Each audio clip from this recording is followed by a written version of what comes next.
Lecture de la première lettre de Saint Jean. Petits enfants, que nul ne vous égare. Celui qui pratique la justice est juste comme lui, Jésus, est juste. Celui qui commet le péché est du diable. Car, depuis le commencement, le diable est pécheur. C'est pour détruire les œuvres du diable que le Fils de Dieu s'est manifesté. Quiconque est né de Dieu ne commet pas de péché, car ce qui a été semé par Dieu demeure en lui. Il ne peut donc pas pécher, puisqu'il est né de Dieu. Voici comment se manifestent les enfants de Dieu et les enfants du diable. Quiconque ne pratique pas la justice n'est pas de Dieu, et pas davantage celui qui n'aime pas son frère. Parole du Seigneur.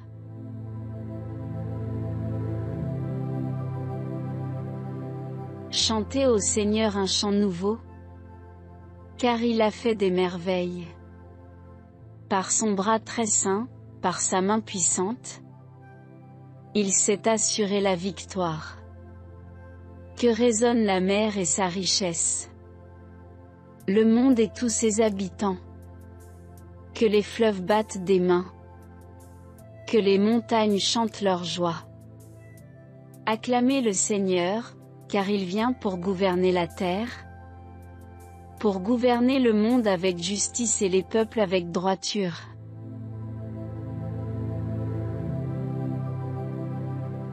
Évangile de Jésus-Christ selon Saint Jean. En ce temps-là, Jean le Baptiste se trouvait avec 2 de ses disciples. Posant son regard sur Jésus qui allait et venait, il dit, « Voici l'agneau de Dieu ». Les 2 disciples entendirent ce qu'il disait, et ils suivirent Jésus. Se retournant, Jésus vit qu'ils le suivaient, et leur dit, « Que cherchez-vous » Ils lui répondirent, « Rabbi » ce qui veut dire, « Maître ». « Où demeures-tu » Il leur dit, « Venez, et vous verrez ». Ils allèrent donc, ils virent où il demeurait, et ils restèrent auprès de lui ce jour-là. C'était vers la 10e heure, environ 4 heures de l'après-midi. André, le frère de Simon-Pierre, était l'un des 2 disciples qui avaient entendu la parole de Jean et qui avaient suivi Jésus. Il trouve d'abord Simon, son propre frère, et lui dit, « Nous avons trouvé le Messie, ce qui veut dire, Christ. » André amena son frère à Jésus. Jésus posa son regard sur lui et dit, « Tu es Simon, fils de Jean. Tu t'appelleras Képha, ce qui veut dire, Pierre. » Acclamons la parole de Dieu.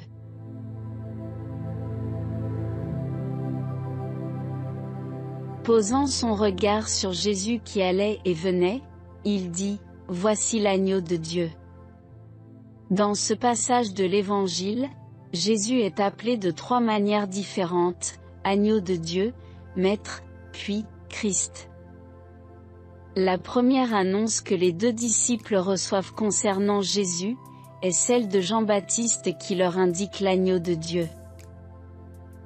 Dans l'Ancien Testament, l'agneau fait référence à l'agneau pascal, qui était immolé chaque année pour faire mémoire de la Pâque, la nuit où les Hébreux sortirent d'Égypte. Ce soir-là, ils avaient sacrifié un agneau et avaient enduit le linteau de leur porte avec son sang pour que leur premier-né soit épargné de la mort.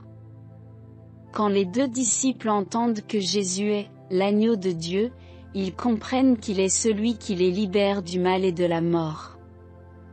Voici la première annonce concernant Jésus, il est celui qui me libère du mal, de la mort, de mes faiblesses et de mes péchés. Il vient me sauver de l'esclavage de l'Égypte, me libère de mes chaînes, m'emmène vers la terre promise. Ils lui répondirent, « Rabbi » ce qui veut dire, « Maître, où demeures-tu » Pour nos 2 disciples, Jésus devient ensuite, Maître. Il les enseigne, leur montre le chemin de la vie.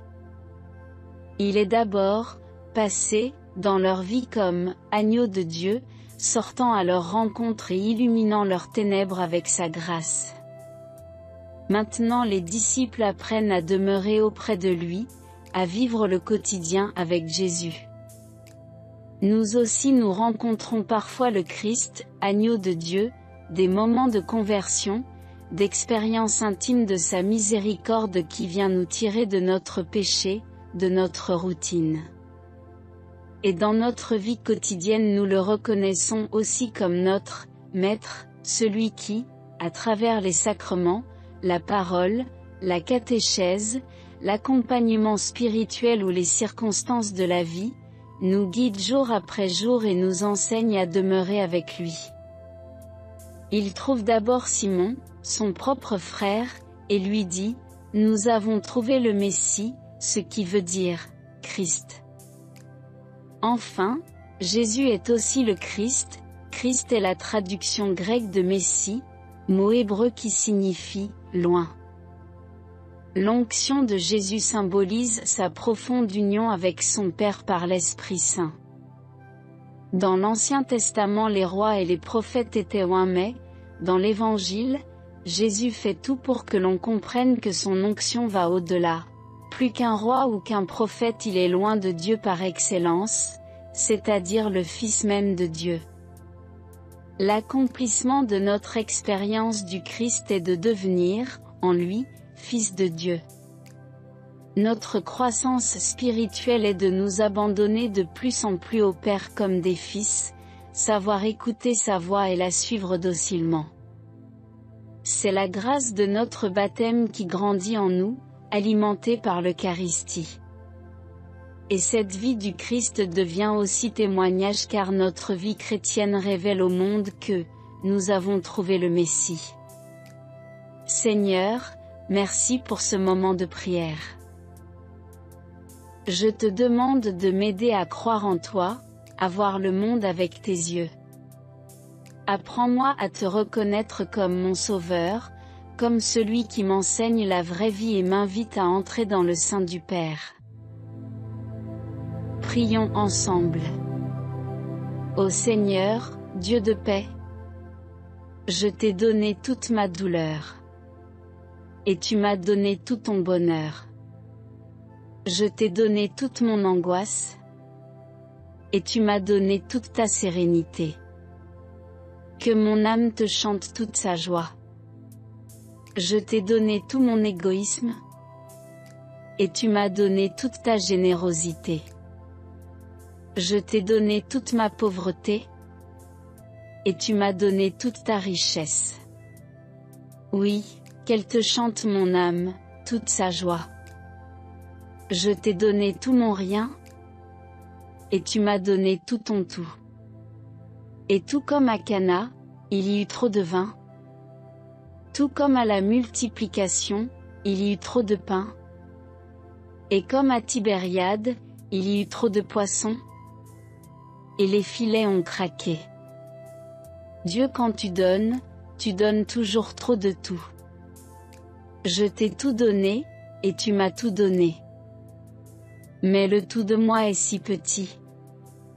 Et le tout de ton amour est si grand. Et je me suis émerveillé de la beauté de ta présence. Et je me suis ébloui de la lumière de ta grâce.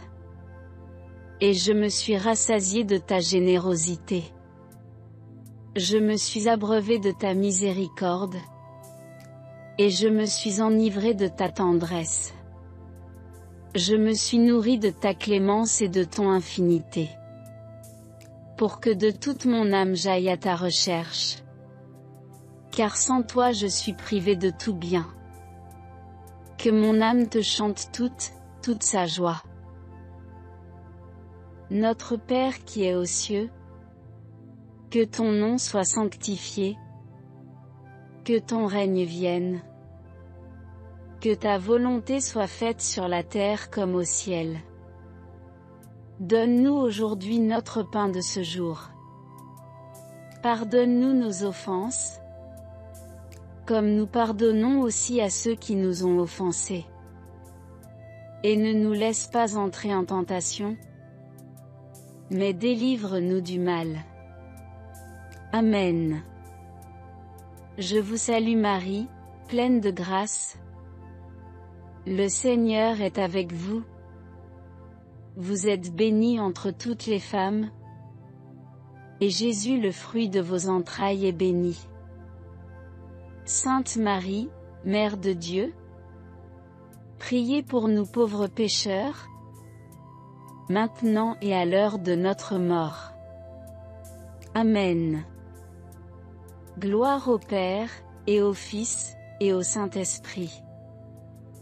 Comme il était au commencement, maintenant et toujours, et dans les siècles des siècles. Amen.